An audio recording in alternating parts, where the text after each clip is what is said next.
The money laundering charge against Riya Chakrabarti made by Sushant Singh Rajput's family is falling apart. The ED has no case.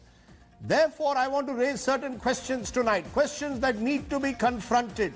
This is not a Banana Republic channel, my friends, which is why we will give you the stories that you need to hear. Is Riya, therefore, a victim of a witch hunt launched by Banana Republic channels in this country? Is the drug probe being botched up?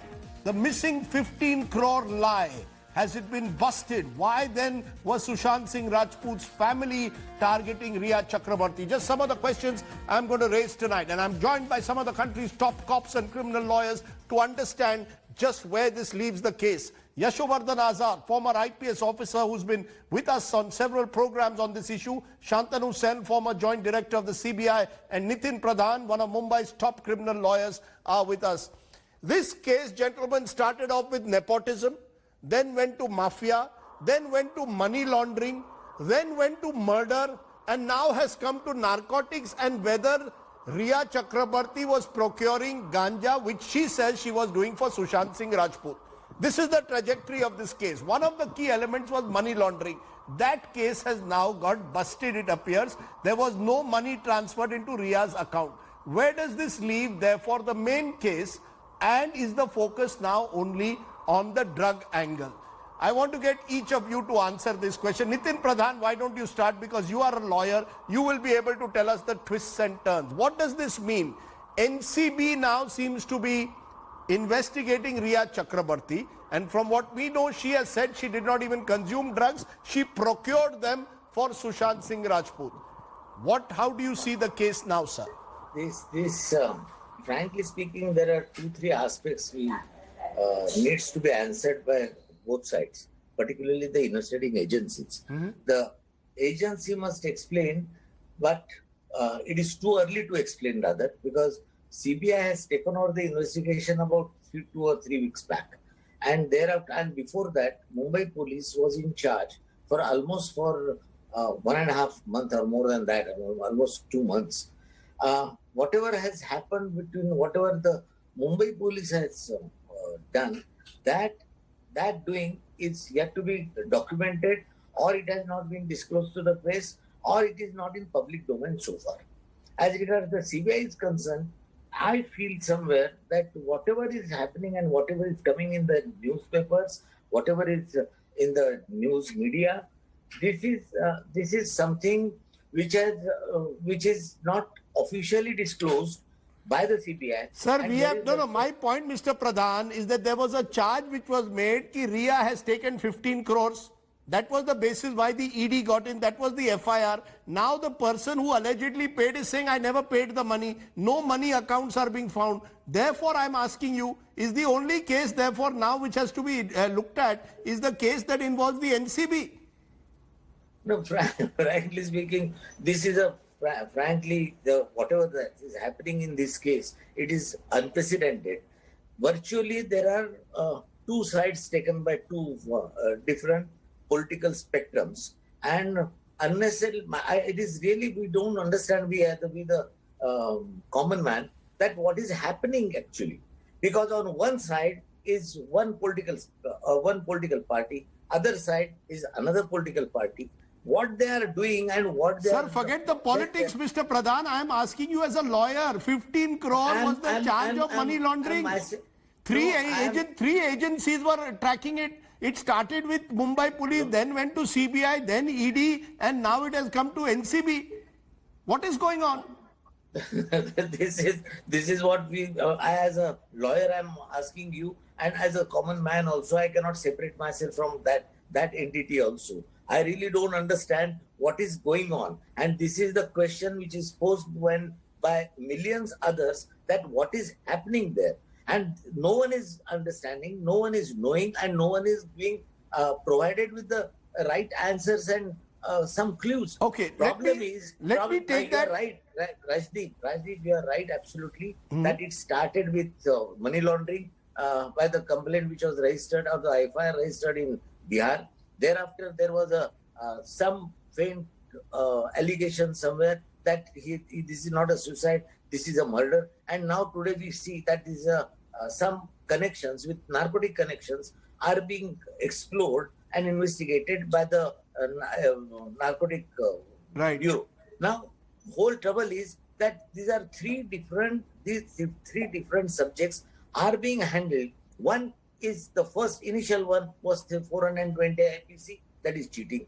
Number two, either this is a offense of abetment to commit suicide under 306 IPC, no one knows, or this is a case of 302 IPC, no one knows. Now this is with regard to the bodily harm, and third is the narcotics. Now these three aspects are totally different and separate aspects. So, and it is being tried to be explored.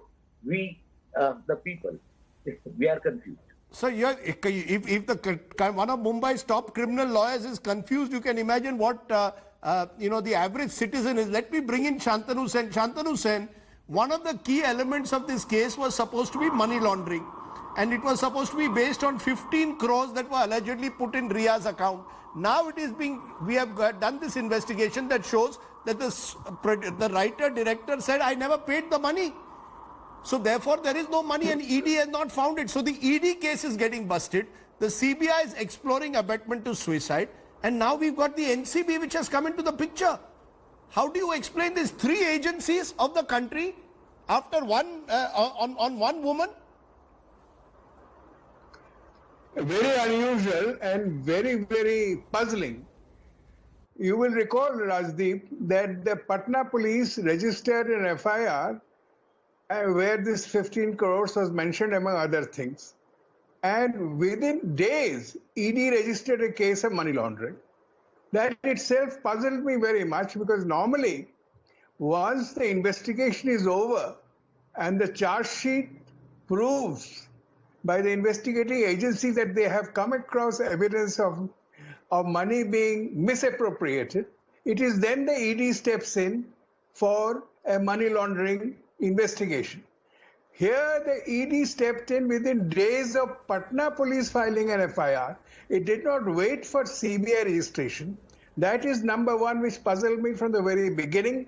And I saw something fishy in the ED stepping in. And then we had prolonged ED inquiries, days in, days out. We saw Shauvik, Ria Chakrabarti, masked on, mobbed on the roads daily, going into the office of the Director of Enforcement. Now, if the Director of Enforcement had found one little clue of money laundering, it would have immediately arrested, because their investigation allows arrest and allows confession made to ED officers as evidence. Obviously, ED found nothing, so ED did not arrest. So no, but should the ED be telling the country? Should the ED be telling the country that we found nothing, rather than carrying out this witch hunt? Should the ED not say that we didn't find anything? Isn't that what a professional force should do? I would, you see, now it is up to the lawyers of Ria Chakrabarti to be on upfront. They should take the statement, the failure of the ED to find any matter relating to misappropriation or money laundering, and the statements which they have come on public record of the writer-director, and confront the court where the FIR has been filed and say, come and give evidence. After all, this is absolutely absolutely a witch hunt as far as the charge of money laundering and as far as misappropriation is concerned. So you're saying actually use what has been told to us by Rumi Jafri, put it before the court, and the ED will then have to answer the questions on why was this case of money laundering made out prima facie, so without actually even making preliminary inquiries. Let me get in Yashovardhan Azad at this stage. Yashovardhan Azad, you've got Ria Chakrabarti now allegedly being questioned for drug procurement and possibly for drug consumption in a case, as I said, that started with nepotism and then in between was about money laundering. Today we have shown in this story the money laundering claim is absolutely bogus. Where does this leave the entire ED investigation? Rajdeep, I'm very happy. First, you have conclusively established that the money trail has gone cold. Not cold, in fact, it is dead now. mind you, as the 15 crore which was mentioned in the FIR, apart from that, there were allegations of criminal breach of trust, stealing of money, etc., etc. And now, since July the 29th, when the investigation has been taken up, it is clear that nothing is left in the Enforcement Directorate investigation. Now, where does it leave us as far as the abetment of suicide is concerned? There were a lot of other offences, illegal confinement, which again is busted. The breach of trust is busted. The money misappropriation is also busted. And now we come to the last thing, that is the drug trade. Now, the way the arrests have been conducted in this case, let's appreciate that Riya Chakrabarti has gone through almost more than 75 hours of questioning by all the agencies so far.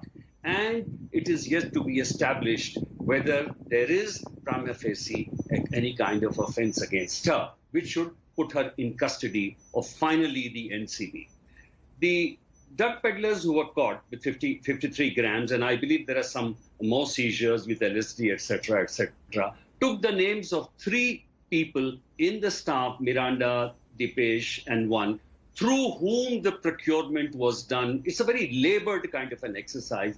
It went to Shobik and Riya. Now, Shobik was arrested on the basis of WhatsApp chat on the strength that a criminal conspiracy would be created, that all of them were involved in procuring, etc., etc. But one of the most important things in such cases is actual possession, because unless you are caught with something, it is not proved that the transaction is complete. So that's a very important thing which has been missing out. The second part is to prove that Riya is going to be a part of a drug cartel or something is a little difficult to imagine. No, but it appears, Yashovardhan Azad, precisely for that reason that let us get Riya by hook or by crook. You started with abetment to suicide. Now it is turning out Riya did not spend the last few days before Sushant's tragic death, but it was his sister who spent those days with him. Number 2, the allegation was made of murder, which again is not part of the CBI's FIR at the moment. Number 3, money laundering was part of the ED's investigation. Today our story is busting that lie. The 15 crores was never paid. And now we have come down to the Narcotics Control Bureau, which at last count said 59 grams. 59 grams of ganja was allegedly procured by Shobik. He may have procured more. They claim, and this is backed by what Samuel Miranda and Dipesh Sawant, who were working for Sushant, say, they were all procured for Sushant. Now I want to understand, does the country's top 3 agencies now, are they going to, is the NCB going to look at 59 grams of ganja to arrest her hook or by crook? Is this what we are now come down to? Yes. Is this what your great IPS is all about, sir? Yeah, there's just two more points on this, and that you're absolutely right. So, and she has admitted that she was procuring ganja for him, and for self-use, it is hardly a punishment of about 6 months. It's bailable also. Now, that's one point which we are talking about. But you may be talking a little too early about murder and homicide, because I believe the AIMS team is already there, and they are talking about the ligature mark, which is not consistent with suicide. And secondly, even the viscera is being re-examined to see whether there is traces of any contamination. So you can see the future course of investigation. The complaint filed by Riya and also whatever NCB finds out will be also a part of CBI investigation. If there is some thing which can give the lead that abetment of suicide was caused by any kind of drug administration. Right. And therefore, Riya's complaint will have a tremendous impact on the CBI investigation, because the illegal administration of psychotropic drugs was managed by the sister, and Riya was away from the scene 8th onwards. This has again a very important implication for the future investigation. Let me get in Nitin Pradhan on the question of drugs. Nitin Pradhan, is it important to prove that the person was in possession? Are WhatsApp chats enough? Yes. No.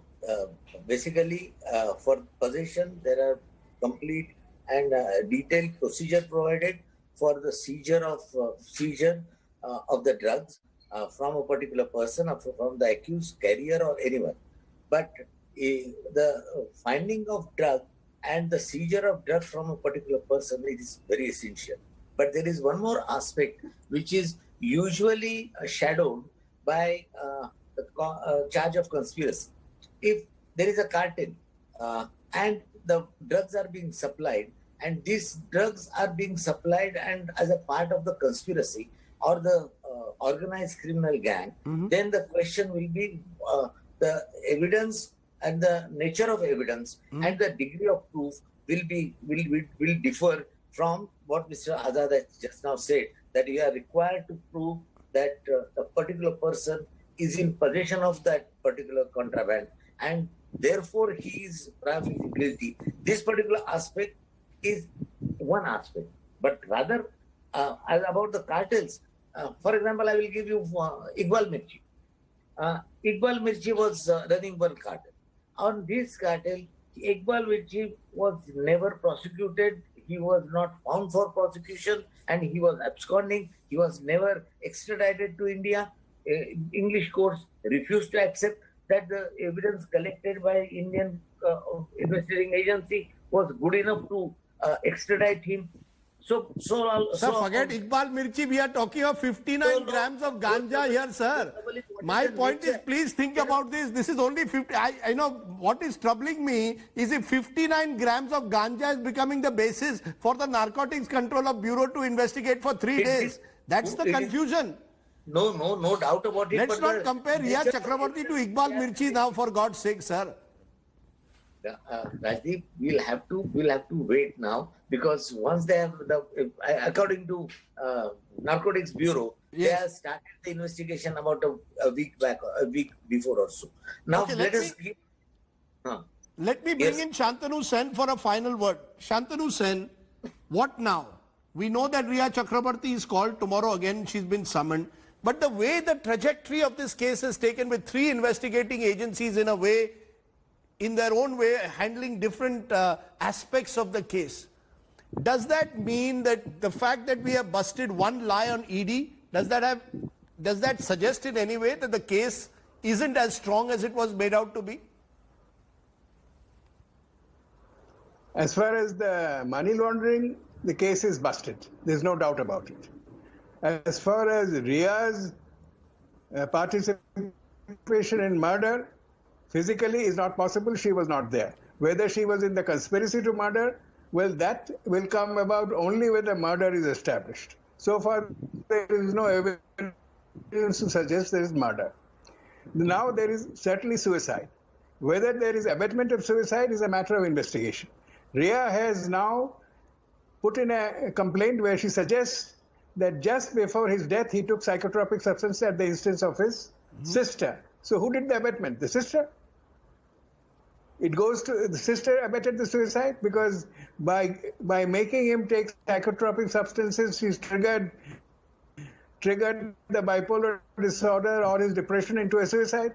All this is matter of speculation. And it's not easy to prove abetment of suicide. Abetment of suicide has to be proved by concrete evidence that you made the position of the person who committed suicide so difficult.